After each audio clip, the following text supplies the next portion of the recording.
वहारी मोहन यादव सरकार गरीब बच्चों के हिस्से की दाल चावल भी नहीं छोड़ा। जिन रसोइयों ने स्कूल में पसीना बहाया उनके नाम पर पैसा किसी और के खाते में पहुंचा दिया और सरकारी फाइलों में सब कुछ ऑल इज वेल चलता रहा। लगता है इस घोटाले के खिलाड़ियों ने फिल्म 3 इडियट्स का नहीं बल्कि कैसे बिना पकड़े करोड़ों रुपए उड़ाए जाते हैं उसका कोर्स कर रखा है। अब जरा इस खेल को समझिए। रसोइया असली, उसका घर भी असली, उसका नाम भी असली, लेकिन बैंक खाता किसी और का, यानी खाने बनाने वाला कोई और मलाई खाने वाला कोई और हर महीने करीब 20 करोड़ रुपए ऐसे गायब होते रहे जैसे सरकारी खजाना नहीं कोई एटीएम हो जिसमें पासवर्ड सिर्फ घोटालेबाज के पास था। सबसे बड़ा सवाल यह है कि आखिर इतने साल तक किसी अधिकारी की नजर इस खेल पर क्यों नहीं गई, या फिर सबकी आंखें खुली थी लेकिन देखने की फुर्सत किसी के पास नहीं थी। अब जब मामला खुल गया है तो दौड़ भाग शुरू हो गई है। KYC होगी, बैंक खाते जांचे जाएंगे, रिकॉर्ड खंगाले जाएंगे और FIR की बातें भी हो रही हैं। लेकिन जनता पूछ रही है, जब करोड़ों रुपए हर महीने निकल रहे थे तब सिस्टम सो रहा था या फिर किसी ने उसे जानबूझकर सुला दिया? जिन लोगों ने राम मंदिर को लूटने में नहीं छोड़ा वो इन बच्चों की थाली को क्या छोड़ेंगे? आखिर बच्चों के निवाले पर डाका डालने वालों का असली चेहरा कब सामने आएगा? यही सबसे बड़ा सवाल है और इसी पर होगी हमारी आज की पूरी रिपोर्ट। नमस्कार दोस्तों, मैं हूं प्रवीण सानी।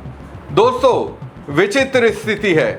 हजारों रसोइयों का हक एक तरफ डकारा जा रहा है तो दूसरी ओर मध्य प्रदेश सरकार और उनके मुख्यमंत्री मोहन यादव 40,000 करोड़ निवेश की बात कर रहे हैं।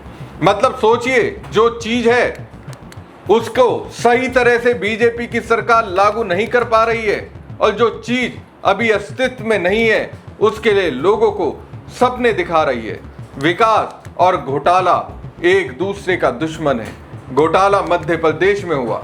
ये घोटाला गरीब स्कूली बच्चों को मिलने वाले मिड डे मील में हुआ। प्रधानमंत्री पोषण शक्ति निर्माण योजना के तहत करोड़ों रुपए का फर्जीवाड़ा पकड़ा गया। विभागीय समीक्षा के दौरान करीब 74,000 रसोइयों के रिकॉर्ड में गड़बड़ियां मिली हैं। इन सभी रसोइयों और सहायकों के रजिस्ट्रेशन और पेमेंट में भारी हेरफेर हुआ है। जांच में ये बात सामने आई है कि रसोइयों के नाम बिल्कुल सही है, उनके घर के पते भी जांच के दौरान एकदम सही पाए गए।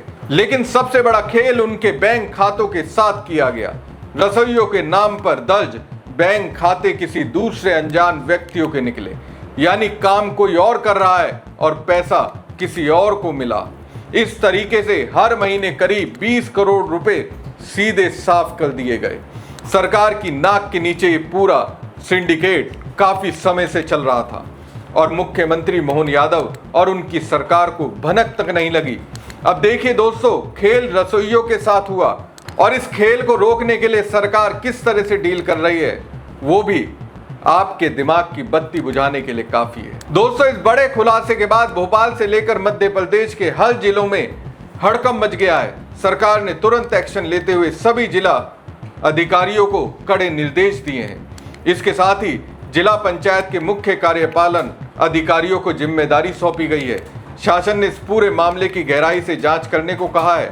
दोषियों के खिलाफ सख्त कानूनी कार्रवाई करने के आदेश भी जारी हुए हैं। सरकार ने सभी स्कूलों के प्रधानाचार्यों को एक नया कड़ा पत्र भेजा है। 20 जुलाई 2026 तक सभी रसोइयों का भौतिक सत्यापन कराना जरूरी है। इसके तहत सभी कर्मचारियों का KYC और समग्र ID वेरिफिकेशन कराया जाएगा। उनके बैंक खातों का मिलान भी उनके आधार कार्ड से किया जाएगा। सही जानकारी पोर्टल पर अपडेट होने के बाद ही मानदेय दिया जाएगा। शासन ने साफ कर दिया है कि वेरिफिकेशन के बिना मानदेय नहीं मिलेगा। यदि किसी स्कूल में निर्धारित संख्या से अधिक रसोइये पंजीकृत मिलेंगे तो उनका भुगतान बिल्कुल नहीं किया जाएगा। उस अतिरिक्त मानदेय की पूरी जिम्मेदारी संबंधित एजेंसी की खुद की होगी। विकास खंड स्तर पर ब्लॉक रिसोर्स कोऑर्डिनेटर भी रिकॉर्ड खंगालेंगे। डुप्लीकेट या फर्जी पंजीयन मिलने पर तुरंत पुलिस FIR दर्ज कराई जाएगी। पूरी व्यवस्था को पारदर्शी बनाने के लिए सरकार अब लगातार मॉनिटरिंग करेगी। बताइए दोस्तों, ये योजना पिछले 20 सालों से लगातार चल रही है। इसके बावजूद सरकार के पास रसोइयों का कोई सही रिकॉर्ड उपलब्ध नहीं है। रिकॉर्ड खंगालने के नाम पर जो रसोइये मानदेय के हकदार हैं, उनकी सैलरी भी रोक दी जाएगी। देखा जाए तो न मुख्यमंत्री मोहन यादव, ना ही बीजेपी और ना ही उसके नेताओं का ध्यान इस ओर गया। उन्हें तो सिर्फ राजनीति अपने स्वार्थ के लिए करनी थी। सारे कार्यकर्ताओं के साथ में मेरे दतिया के माल को एक एक दरवाजे पर अपना शीश नवाऊंगा, एक एक गांव के अंदर जाऊंगा और आज तो उसको जिताऊंगा। धन्यवाद।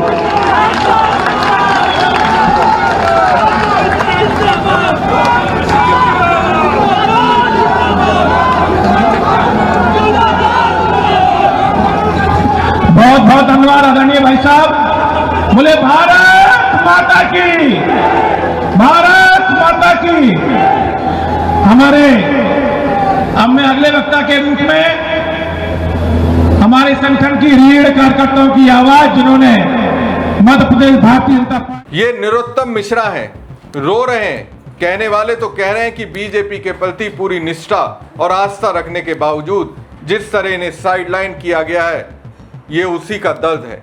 यानी अपनी मौजूदा राजनीतिक स्थिति पर रो रहे हैं, लेकिन रोना तो इन्हें उन 74,000 रसोइयों के लिए चाहिए था जिनकी आमदनी का जरिया यही था, जिनके नाम पर पैसा निकला लेकिन पहुंचा किसी और के खाते में। तो दोस्तों, इस पूरी कहानी का सबसे दुखद पहलू सिर्फ करोड़ों रुपए का कथित घोटाला नहीं है। सबसे दुखद बात यह है कि इस पूरे मामले का संबंध उन गरीब बच्चों से है जिनके लिए मिड डे मील योजना बनाई गई थी, और उन हजारों रसोइयों से है जिनकी रोजी रोटी इसी मानदेय पर टिकी हुई थी। जांच में सामने आई गड़बड़ियों के बाद अब सरकार KYC, बैंक खातों का सत्यापन, आधार मिलान और भौतिक वेरिफिकेशन की बात कर रही है। लेकिन जनता का सवाल बिल्कुल सीधा है, अगर ये व्यवस्था पहले से लागू होती, अगर रिकॉर्ड समय समय पर जांचे जाते, अगर निगरानी मजबूत होती, तो क्या ये नौबत आती? सरकार का कहना है कि दोषियों के खिलाफ कार्रवाई होगी। अच्छी बात है, कार्रवाई होनी भी चाहिए, लेकिन कार्रवाई सिर्फ कागजों तक सीमित नहीं रहनी चाहिए। अगर वास्तव में किसी ने गरीब रसोइयों के नाम पर पैसा निकालकर सरकारी खजाने को नुकसान पहुंचाया है, तो सिर्फ निचले स्तर के कर्मचारियों पर कार्रवाई करके मामला खत्म नहीं होना चाहिए। इस पूरे नेटवर्क की तह तक पहुंचना होगा और ये पता लगाना होगा कि आखिर इस कथित गड़बड़ी से फायदा किसे मिला, क्योंकि ये मामला किसी एक बैंक खाते, किसी एक स्कूल या किसी एक जिले का नहीं है। सवाल पूरे सिस्टम की जवाबदेही का है। सवाल उस भरोसे का है जिसके दम पर करोड़ों परिवार सरकारी योजनाओं को उम्मीद की नजर से देखते हैं। अब देखना होगा कि ये जांच सिर्फ फाइलों में चलती है या फिर उन लोगों तक भी पहुंचती है जिन्होंने अगर कोई गड़बड़ी की है तो उसकी जिम्मेदारी तय हो। क्या 74,000 रसोइयों के साथ न्याय होगा? क्या बच्चों के अधिकारों की रक्षा होगी? और क्या जनता को ये बताया जाएगा कि आखिर करोड़ों रुपए का रास्ता किसने बदला? इन्हीं सवालों के साथ आज के इस वीडियो में बस इतना ही। अगर आपको हमारी ये रिपोर्ट तथ्य और मुद्दों के आधार पर महत्वपूर्ण लगी हो तो वीडियो को लाइक करें, अपनी राय कमेंट में जरूर लिखें और चैनल को सब्सक्राइब करना ना भूलें। धन्यवाद।